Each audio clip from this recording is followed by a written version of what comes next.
Right. You know, I am well aware of people's cynicism about, movies that are supposedly based on true stories. More so with the horror genre.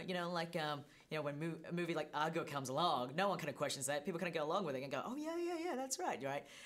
But when it comes to the horror genre, I think it's been diluted so much. In recent years, a lot of movies just say it's based on true story just for the sake of marketing, and so coming into this.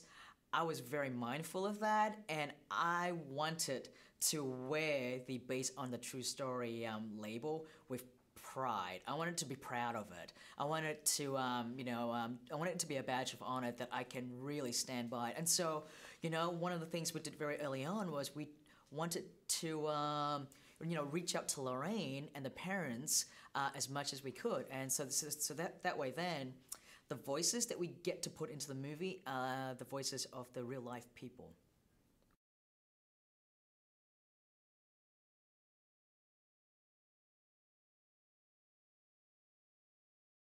Well, why that? Because they're such great actors. I mean, first and foremost, that's who they are. They're such talented people, and also you believe them as everyday people too. They bring so much depth to the characters, and they when you watch it, you're not taken out of the movie. Because they become the characters. That's what I love about Patrick.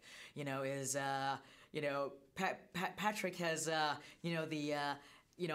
the looks and acting chop of like a great leading man, but when he plays a character like this, he just kind of like buries himself into it, kind of like old school Johnny Depp in a lot of ways, right? And that's why we all love Johnny Depp, because he's a character actor trapped in a leading man's body, and that's how I kind of feel too with my actors here, and I'm very fortunate to have them in this movie.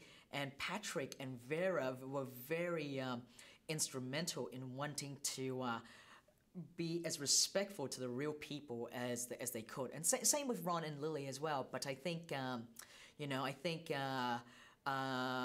it was a bit trickier with for Patrick and Vera, just because the Warrens have have a public image, right? They're out there, people know who they are, and so they want it to be cool to that as well.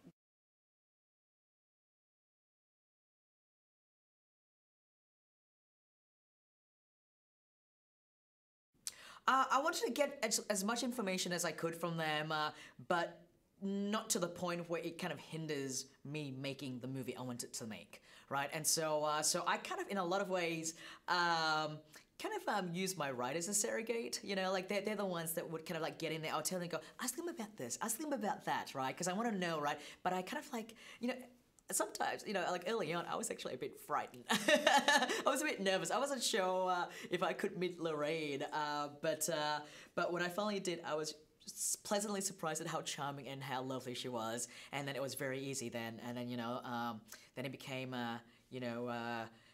very easy for me to know how I wanted to portray her.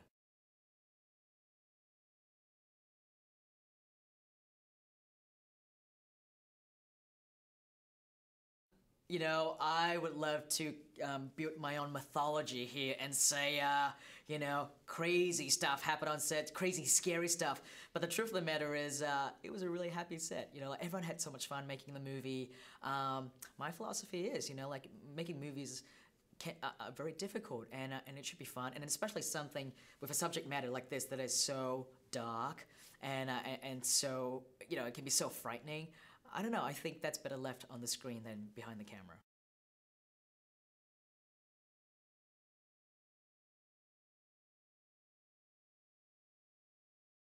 Not so much during the shooting, but at the start of production, when I was designing the movie, when I was working on the script with the Hayes brothers, and even talking with Vera as well about how we wanted to really show Lorraine and Ed.